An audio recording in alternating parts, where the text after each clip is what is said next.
Halo teman-teman semua, perkenalkan nama lengkap saya Eugenia Lena Monde. Saya mahasiswa program studi pendidikan kimia Fakultas Keguruan dan Ilmu Pendidikan Universitas Nusa Cendana Kupang. Pada video kali ini saya akan memberikan tutorial mengenai praktikum kimia, yaitu tentang percobaan titrasi asam basa menggunakan aplikasi ChemLab. Kita langsung saja mulai percobaannya. Pertama-tama kita masuk ke dalam aplikasi ChemLab-nya. Nah, tampilan awal aplikasi ChemLab-nya akan seperti ini teman-teman. Kita langsung klik di I agree. Kemudian di bagian sini ada beberapa percobaan. Kita pilih titrasi asam basa, lalu klik OK. Nah, di sini ada introduction. Ini adalah beberapa materi mengenai titrasi asam basa. Lalu kita langsung masuk ke dalam prosedur. Di bagian prosedur ini ada beberapa tahap untuk membantu kita dalam melakukan prosedur, dalam melakukan percobaan teman-teman. Kita langsung mulai saja. Pada prosedur yang pertama, kita menyiapkan Erlenmeyer 100 ml. Kita klik di bagian Erlenmeyer. Nah, tampilannya akan seperti ini teman-teman. Lalu kita tambahkan 35 ml HCl 2 molar. Kita klik di bagian Erlenmeyer, lalu kita klik di bagian Add Chemicals. Nah, tampilannya seperti ini. Kita klik di bagian sini, kita pilih HCl. Kemudian di bagian volume kita tambahkan sebanyak 35 ml. Lalu kita klik OK. Nah, di dalam Erlenmeyer ini sudah terdapat 35 ml HCl 2 molar. Kemudian pada step yang kedua, kita tambahkan indikator phenolphthalein sebanyak 2 tetes. Kita pilih chemicals, lalu di bagian indikator, nah di bagian sini ada phenolphthalein, methyl red, dan yang lain. Kita pilih phenolphthalein, tambahkan sebanyak 2 tetes. Klik OK. Nah, di dalam Erlenmeyer ini sudah terdapat HCl 2 molar sebanyak 35 ml dan indikator phenolphthalein sebanyak 2 tetes.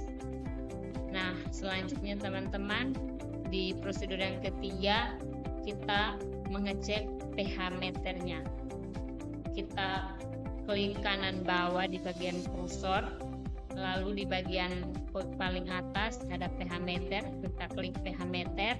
Nah teman-teman, sekarang pH meternya sudah terlihat di bagian bawah, pH-nya itu 0,70. Selanjutnya pada step yang keempat, kita mengecek data titrasi.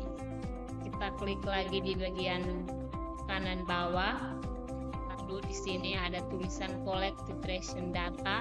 Kita klik. Selanjutnya di prosedur yang kelima, kita membuka data titrasi. Kita klik di kanan bawah lagi. Di bagian sini ada tulisan view titration data. Kita klik. Nah, tampilannya akan muncul seperti ini. Kemudian di prosedur yang keenam, kita menambahkan NaOH di dalam buret. NaOH sebanyak 50 ml di dalam buret. Kita klik di bagian buret. Buret sudah ditambahkan, lalu kita tambahkan NaOH. Kita klik di Add Chemicals, lalu klik di bagian sini, tambah NaOH. Volumenya sebanyak 50 ml. Lalu klik OK. Nah, di dalam buret ini sudah ada NaOH sebanyak 50 ml teman-teman. Di bagian data yang ini, di tampilan bagian yang ini kita klik di volume itu, start volume, kita klik start volume itu sebanyak 50. Ini data untuk NaOH-nya. Kemudian di step ke-7 kita melakukan titrasi. Untuk melakukan titrasi ini teman-teman, kita klik di bagian sini, di bagian close ini kita klik panah ke samping kanan. Ini kita sudah mulai titrasi teman-teman. Kita klik pelan-pelan. Ini sudah proses titrasi teman-teman.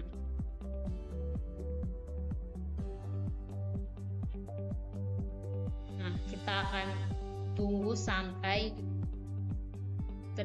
terjadinya titrasi, cairan berubah warna menjadi merah lembayung. Lalu kita klik ke belakang. Nah, sudah. Setelah cairan berubah menjadi merah lembayung ini, kita menghentikan titrasi teman-teman.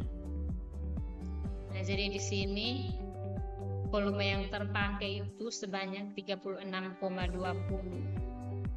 Jadi volume akhirnya yaitu 50 kurang 36,20 mili.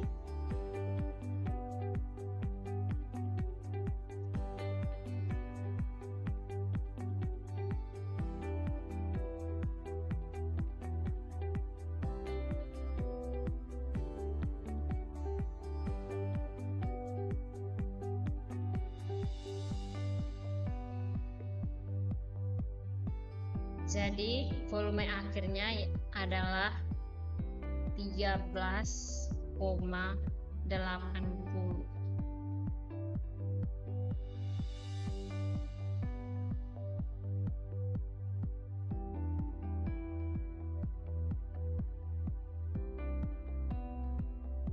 setelah ini teman-teman, jika sudah selesai titrasi, kita akan masuk ke bagian observasi. Nah, di bagian ini kita mengisi data yang ada. Yang pertama itu volume buretnya. Volume yang awal yang kita pakai yaitu 50 mili.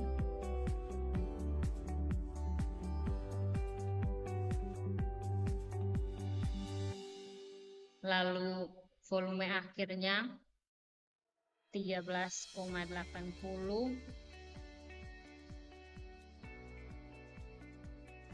Kemudian volume yang terpakai itu 36,20.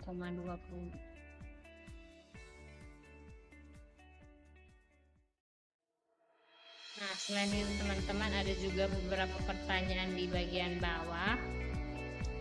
Jika teman-teman ingin mengerjakannya, silahkan dikerjakan. Tapi di video kali ini saya skip.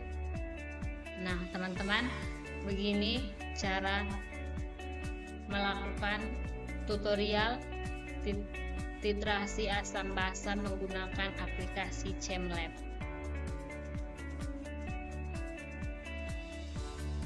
Semoga membantu. Terima kasih.